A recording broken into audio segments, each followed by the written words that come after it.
Hello बच्चों, तो चलिए सबसे पहले प्रश्न को पढ़ते हैं। वज्र गुणन विधि, मेथड ऑफ क्रॉस मल्टीप्लिकेशन से निम्नलिखित समीकरण युग्मों को हल करो। दिया हुआ समीकरण है a का वर्ग x धन b का वर्ग y बराबर c का वर्ग। दूसरा समीकरण है b का वर्ग x धन a का वर्ग y बराबर d का वर्ग।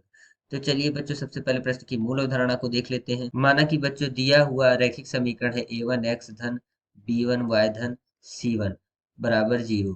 दूसरा दिया हुआ रैखिक समीकरण है बच्चों a2 x धन b2 y धन C2 बराबर 0। तो बच्चों ये दिए हुए रैखिक समीकरणों के युग्म है। अब वज्र गुणन विधि से हल करने के लिए x के नीचे बच्चों x एक चर राशि है। बच्चों x के अतिरिक्त चर राशियां हैं y, और यहाँ पे चर राशि बच्चों कुछ नहीं है तो एक मान लेते हैं बच्चों।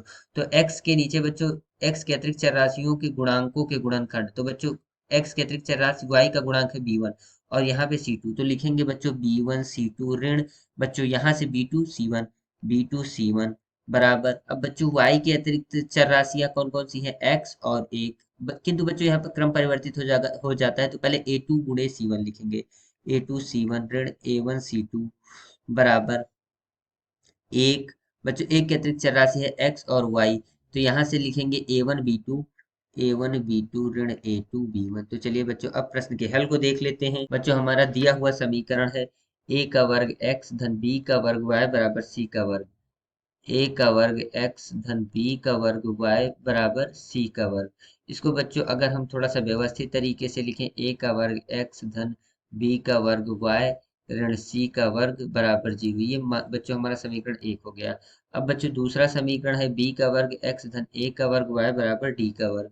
तो बच्चों इसको अगर हम लिखें b का वर्ग x धन a का वर्ग y बराबर d का वर्ग, तो बच्चों इसको अगर हम व्यवस्थित तरीके से लिखें तो ये हो जाएगा b का वर्ग x धन a का वर्ग y ऋण डी का वर्ग बराबर 0। इसको बच्चों हम लोग समीकरण 2 मान लेते हैं। अब बच्चों इसको वज्र गुणन विधि से हल करने के लिए x बच्चों चर राशि है, x के अतिरिक्त चर राशियां y और 1 है, तो बच्चों y का गुणांक b का वर्ग बच्चों ऋण d का वर्ग ऋण बच्चों, अब y का गुणांक a का वर्ग गुणे ऋण c का वर्ग, a का वर्ग गुणे ऋण c का वर्ग बराबर y। y के अतिरिक्त बच्चों y के अतिरिक्त चर राशि है x और 1, किंतु बच्चों यहाँ पर क्रम परिवर्तित हो जाएगा, तो b का वर्ग गुणे ऋण c का वर्ग ऋण a का वर्ग ऋण d का वर्ग बराबर 1। अब बच्चों एक के अतिरिक्त चर राशि है x और y, तो बच्चों यहाँ से a का वर्ग गुणे a का वर्ग हो जाएगा, तो a का वर्ग गुणे a का वर्ग ऋण b का वर्ग गुणे b का वर्ग।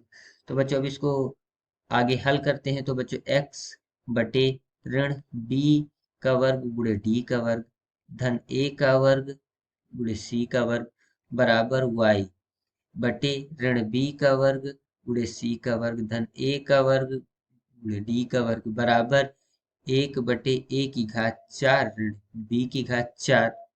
तो बच्चों इसको आगे अगर हम हल करें तो x बटे ऋण b का वर्ग ऋण b का वर्ग गुणे d का वर्ग धन a का वर्ग गुणे c का वर्ग, इसको बच्चों बराबर 1/a की घात 4 ऋण b की घात 4 लिख सकते हैं बच्चों। तो बच्चों यहाँ से x का मान जो होगा वो आ जाएगा a का वर्ग गुणे c का वर्ग ऋण b का वर्ग गुणे d का वर्ग बटे a की घात 4 ऋण b की घात 4।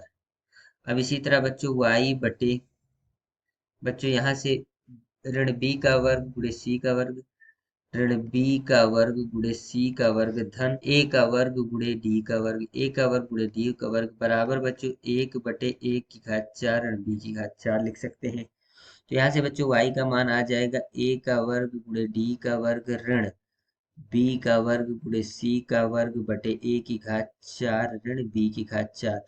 तो बच्चों ये y का मान वज्र गुणन विधि से आ गया, और यहाँ से बच्चों x का मान वज्र गुणन विधि से आ गया। आशा करते हैं बच्चों आपको ये हल समझ आया होगा। धन्यवाद।